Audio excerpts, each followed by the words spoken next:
Good morning. It's good morning. How are you? It's the 26th. I mean, no, it's not. It's the 16th. I've jumped 10 days. It's the 16th of May 2017, Tuesday, and the time is 9:15 a.m. in the morning, of course. Right, now, here is the picture for today, just before I start my game of chess. And I know that I went for 49 minutes yesterday, the session. I realise that, and but in real life, if you were getting coached, it'd be an hour-long session. That's what happens in real life. Okay, or over. So anyway, here are trampers at the McKinnon Pass, Milford track. The pass is named after pioneer Quinton McKinnon, who blazed the overland route into Milford. So Milford sounds and all that sort of thing, and this part of the world in New Zealand is in the South Island. Now, I'm not going to tell you where it is or anything like that, because part of the adventure of going on holiday is to discover these things yourself and to find out, how the heck do I get there? And I mean, like, it's pretty amazing, isn't it? Yesterday, a guy just in Australia, a rich guy obviously, just feels like he wants to have a hamburger or some fries or some chicken wing nuggets or whatever. So he drops his helicopter into the city to buy some McDonald's. Amazing, eh? Anyway, I'm going to get right into the game this morning, and that's what I'm going to do. Okay, and it looks like a good game. I've already sorted out what I'm going to play, what I'm going to show today. Now, I quite liked yesterday my tourist rook, and I thought that was quite funny. So what's the difference? What is the difference between a tourist rook and a normal rook? Well, a tourist rook is running around with a map and looking bewildered, going, where am I? And unclean shaven like a male would be, and the clothes be a bit smelly and be somewhere else than when they're meant to be. The other one is that I like is an unhappy, unhappy, depressed knight also that isn't being taken, even though it can be taken.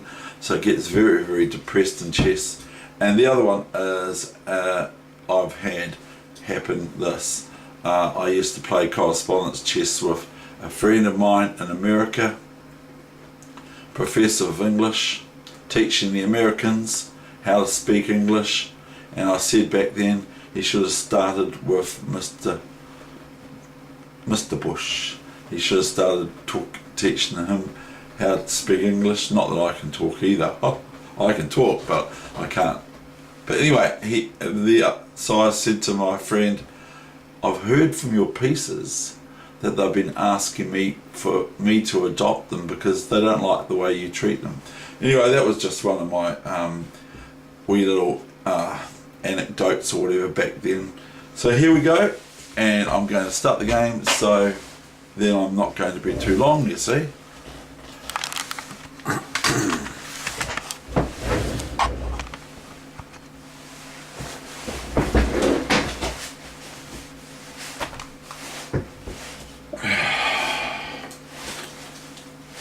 And one other thing, just before we start, which I promise we're going to start, okay, is I got that in Dunedin, and I was blown away. And I would have drove to Dunedin and back for just this, even though it only costs $3.50 at the Salvation Army store in Dunedin. See, I would have driven from Christchurch to Dunedin just to pick that up on that eccentric. Old chess players never die. they get a queen in the corner every once in a while. Okay, so I saw the wee chessboard and I thought, what? What's that? So anyway, here's the game. So it's going to be my wee icon.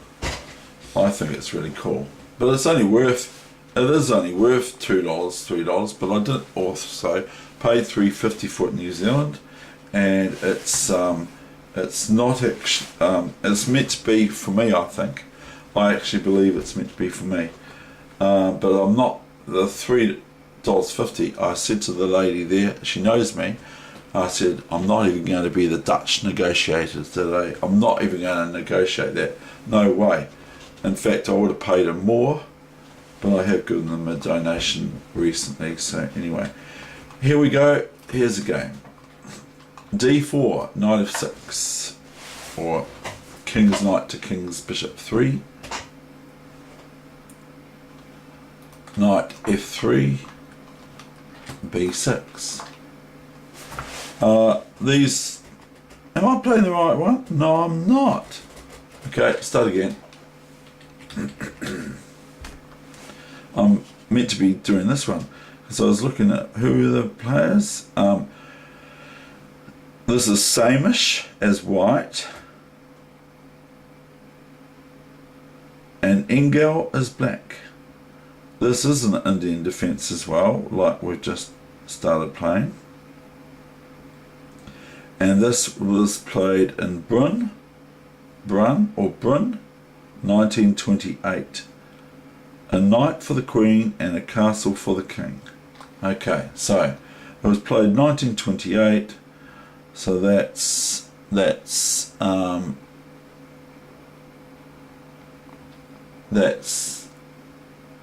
is that 89 years ago? Yeah, I think it's 89 years ago, but I might be wrong. The mathematicians out there.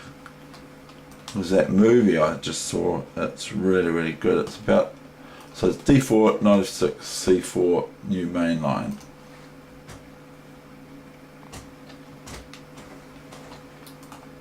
E6. Now here I play A3. That's what I play. And then I play myself. And then I play, if I'm playing D4. Then I play knight C3 and I go E4 and I play the Black Mardima gambit, which is A3, not A3, but they just play knight C3, and after D5 they go E4, DE4, F3, EF3, knight F3, and white gambits a pawn to get development and open lines for their pieces. Whereas black's pieces, if there's a pawn here, this black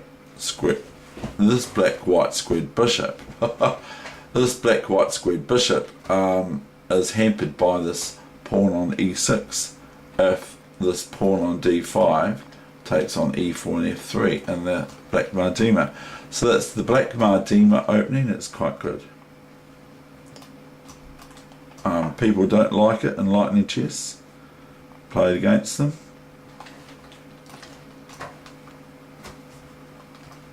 He plays A3 now. So I played before.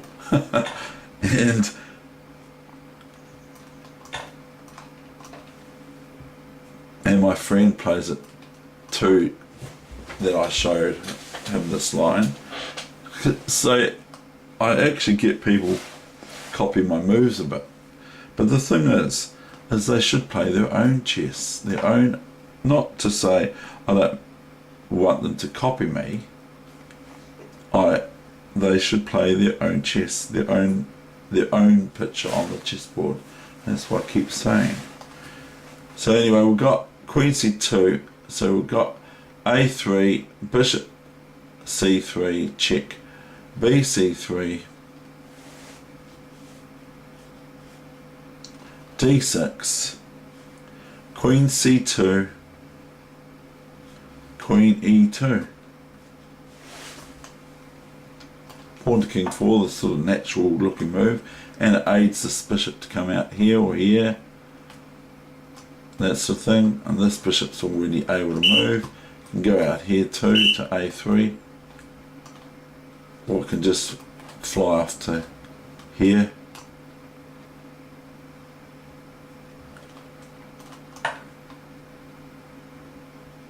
E5. Excuse me. Excuse me. E5. F3. There's black sort of threatening this. Now central pawns to take are pretty good in the opening still, but do not take as a rule or as a principle and that sort of thing. Try not to grab flank pawns on the flanks, especially your queen, too much or at all in the opening. But central pawns are a bit of a different story, because black's actually threatening there, e4 and queen e4 check, and then there'd be a whole piece, a whole pawn up, and the queens are off, by the way, would be off, and that would be okay for black to win that pawn on e4, which they indirectly attack on e4 with their queen with a discovery double attack on it. Here it's only just one piece attacking, of course, but if this takes, then black can win that e4 pawn, and that e4 pawn is really good, because as I'm saying, if white plays something like bishop e2, then this is a queen swap straight away, and so we're entering into a sort of like a middle game, end game, even though we haven't developed yet. So both players have not developed yet, but in this case the queen is kind of obligated to take the queen. See, because it could go here, and then if the queen takes, which it will probably eventually, then white gets to take with one of their pieces, not their king. They can take with their king, but they can take with a bishop or a knight, and that actually aids their development. But probably white will just play this, and so white is less one whole pawn, which is very important in the endgame, not to be in that situation. So we have e5, and then white prevents, or what happened there? Okay, right, we've done this. Right, then we've got f3.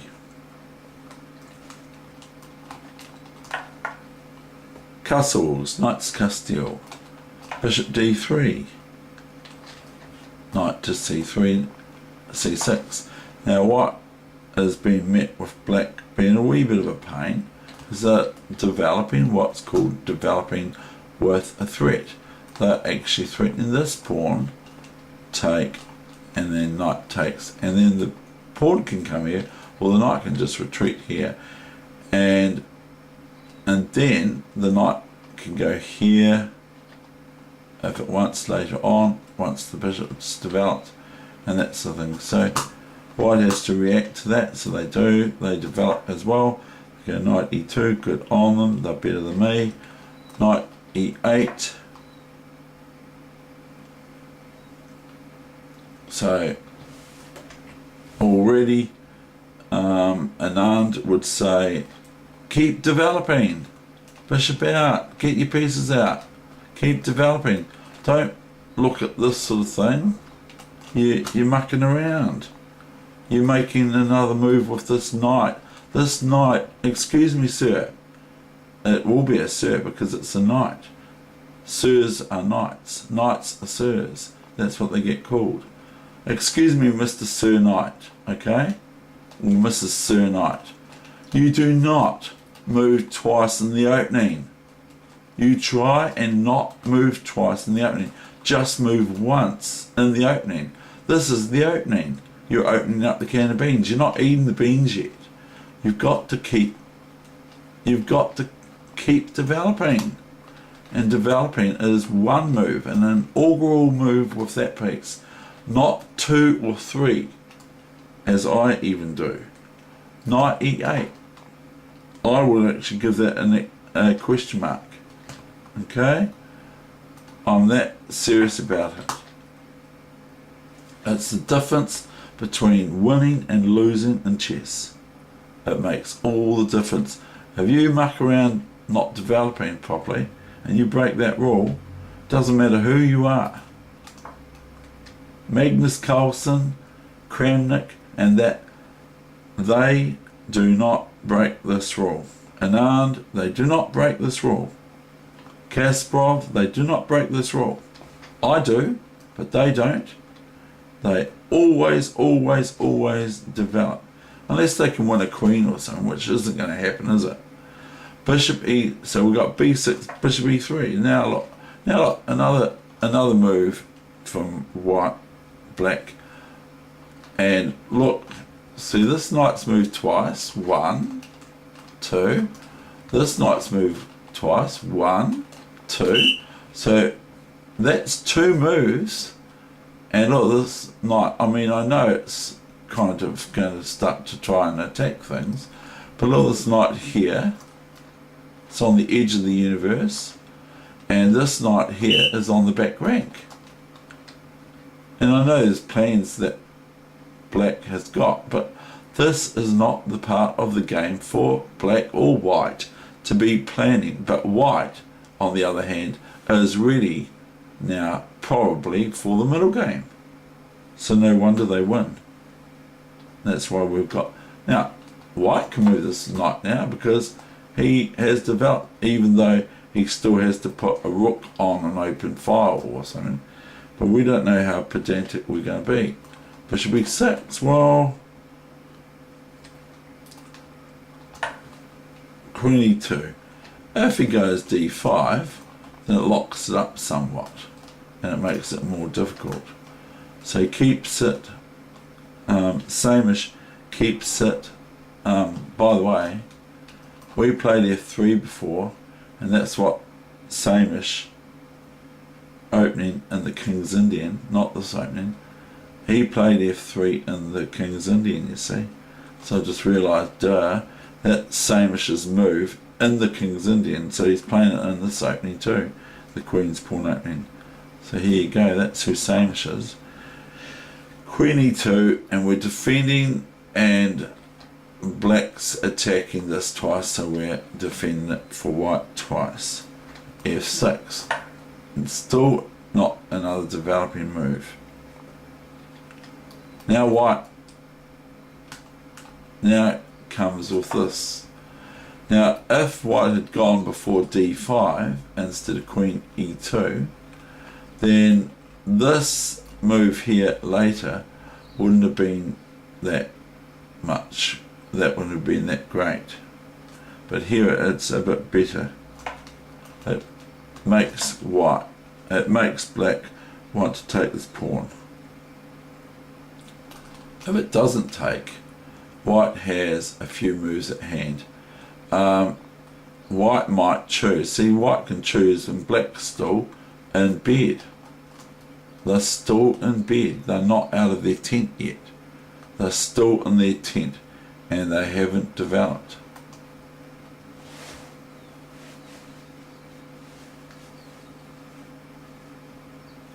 And the player on the black side, I'd probably get beaten easily by them. They'll probably beat me easily. Okay?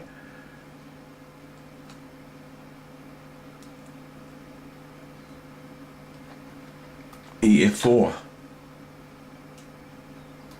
If this way, then white can take here, you see. And then all these pawns, they look menacing to me, at least. They just look so menacing. There's no things like this, because white can just go either here, because this pawn's protected, or here, or can't go here because it loses the rook. Can go up here even. Can go here, can go here. Nicely centralised pieces, aren't they? And that knight would have made 3 moves then. The first move's okay, but the other two aren't. The other two wouldn't be any good, even though the knight's going deep into white's position.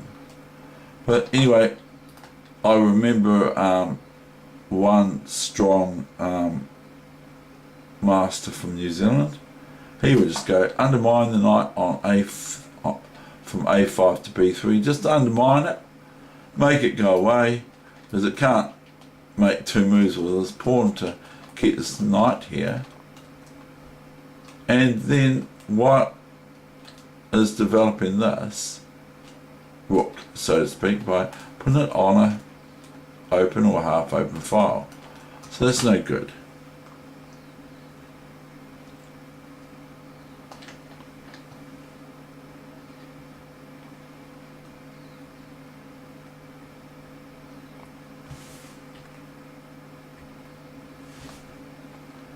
So we've got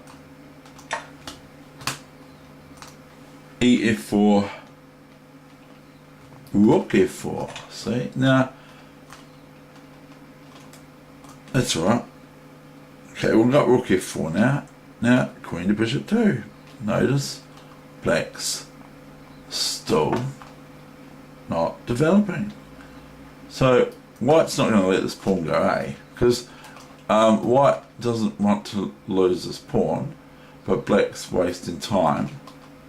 So anyway, D5, Bishop here, and now look, see what I said before? Just now White throws all their pieces on nearly the king's side. This bishop's on the queen's side, because the queen's here. This is the queen square on D1, but all these pieces are ready to present themselves to the black king. Now, meanwhile, look, a rook is here. Okay, it's sort of in the game, but it's sort of also not in the game. A knight's here, wriggling around trying to do the thematic attack the C pawn. It's thematic for the pieces to do that, but that's in the middle game, not in the opening, because White's fully developed and Black is still sleeping, still in their bed, still not out of their tent yet. I used to say it to my juniors. A long time ago, that if you are in a tent and your opponent also is in a tent too, and you don't get up out of your tent and you're still in your pajamas or whatever, but your opponent is all dressed and ready and they come to your tent and you're still in your bed, what's going to happen? Now you just can imagine what is going to happen if your opponent is about equal to you and you're playing like that, or you're playing like the people ready to beat my juniors, because that's what's going to happen generally. You're going to win because they are not out of bed yet, they're still in bed. So we've just got Rook A F1. Now there's no knight here, is there? There is, but it's not hitting our rook anymore. So Rook A to F1, or Queen's Rook to King's Bishop 1. Knight to Knight 2. Now look. It's like it's doing it on purpose. It's like 1, 2, 3. 1, 2. That's 5 moves. It should be 2 moves. It's 5 moves these 2 knights have used. This queen's moved twice. This pawn's moved here. This pawn's moved here. This pawn's moved here. And there's not even a bishop there. This pawn's moved here. White is supreme. No wonder Black loses this.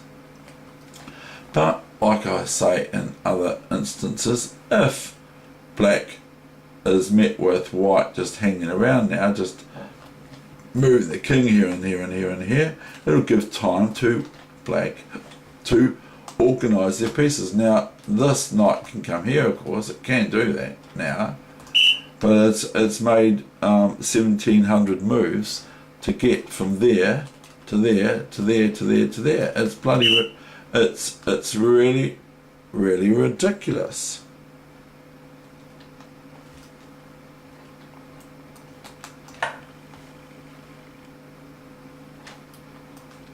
Yay! A centralised piece.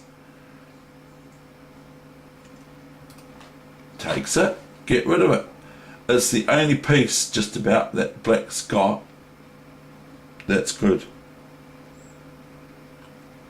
So white relinquishes it. Knight's pawn takes pawn. Now look, pawn to e5. Now how can white even play that? Well, any reasonable master of chess will think, well, you know, I've got, if I hang around, then I will let black get their pawn situation back up again. Their pawn situation now. Their development will come to be okay again. If this, then everyone can see this move, check. Okay, takes this, takes this, takes this, takes this, takes this, and we can just play this if we want.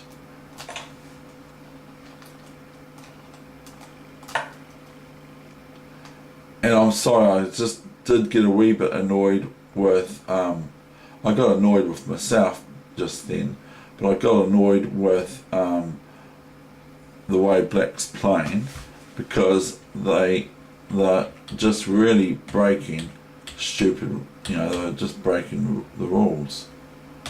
Not the rules, they're just breaking the principles so much. So anyway, that's all.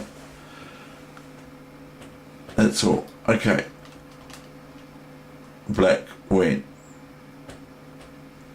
d/e5. Now what I'm saying is that white would give a pawn for this position. White could easily give a pawn and have a lot of the pawns that black's got anyway in their little investment for one pawn up. Look, it's a double isolated pawns, so they got no pawns normal next to them to protect them or support them and that sort of thing. This one's on its own. These are the only pawns that are good for black, but black cannot play pawn here because of knight check, even if it was their move. They can play here and all this stuff, but the thing is that white's supreme here.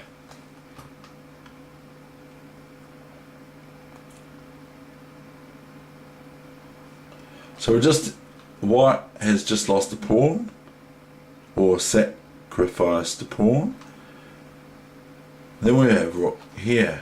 Now this is starting to look quite meaty. This is actually just threatening this.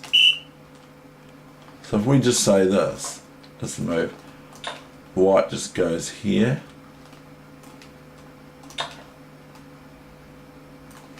check, and almost doesn't matter, apart from this move, what black does, because they're going to lose their queen to a rook and a queen. Okay, a rook and a bishop, I mean, sorry. If here, can you see the devastating move for white? Or it's okay, it's the move I would play, but it leads to already a decisive advantage, but it leads to a greater decisive advantage, but I might be incorrect. There's this move here. Queen check. Now the queen can't take, of course. Can't take the bishop first and then move the king. So the king has to move back here, nowhere else. The queen can't go here because it's check with the bishop. So the king goes back here, and then we can take with the queen, but it's better to take with the bishop. So if anything takes this knight on d6, and the knight can't come here to defend the queen here, checkmate, which is just a bit mean, isn't it, of me to find this. The knight can't defend here this square, and even if it did, white would have, let's just say, let's make that up, no I better not. So we've got that position, and this is checkmate, next move. Now white could be met by this to give the square to the king, okay, and you can go from there, really, whatever you like to do, you can do it. You can do this, but it's not the best, but it's okay, but it's not the best. I hope you hear me, because it isn't the best. So anyway, we're just going back to the game now. So here we played a5, didn't we? Now look, now another pawn's been moved. Okay, now there's one thing to say, to take it, to move a pawn here and there, and that's the thing, or move 4 or 5 pawns like I do in the opening. But this is just getting a bit ridiculous. That's why I got annoyed before. I got annoyed with black's play. Because black's playing quite juniorous. They're playing like they're playing just like a young chess player, whatever age they are. It doesn't matter what age they are. They might be 30, they might be 40, 50, they might be 7 or 6 or 3 even. I've seen a 3-year-old play chess and a 2-year-old. So they might be not a 2-year. I've seen a 1-year-old trying to move the pieces, and that was quite amazing in Christchurch. But anyway, so here we got h6. White plays now rook h6. See, now if the bishop takes the knight, then we've got just simply bishop f5 if white so wishes. And then if h bishop e6 pins the queen, that's pretty nasty in itself. And look at this position here is white is going to have this pawn here, if they want, after queen here, when they get to win the queen. Now the queen is not actually able to move, of course, so could take the bishop, but if it waits around, white doesn't have to take the bishop with to the queen yet. The white does not have to take this queen until black removes the pin on their queen. So white doesn't have to take it. He could take it, or she could take it straight away, you know, sort of thing. But they don't have to take it until the pin's released, or whatever. So, and then it would be a really stupid move to go here. If we go here, be a really stupid move to go here, because then it would give black an out. Now if there was no rook here, you would have, and you could have bishop here, then the king can defend here, you see. But what I'm trying to show you is that you don't need to take it yet until black releases the pin so they can move their queen again. Then you can take it.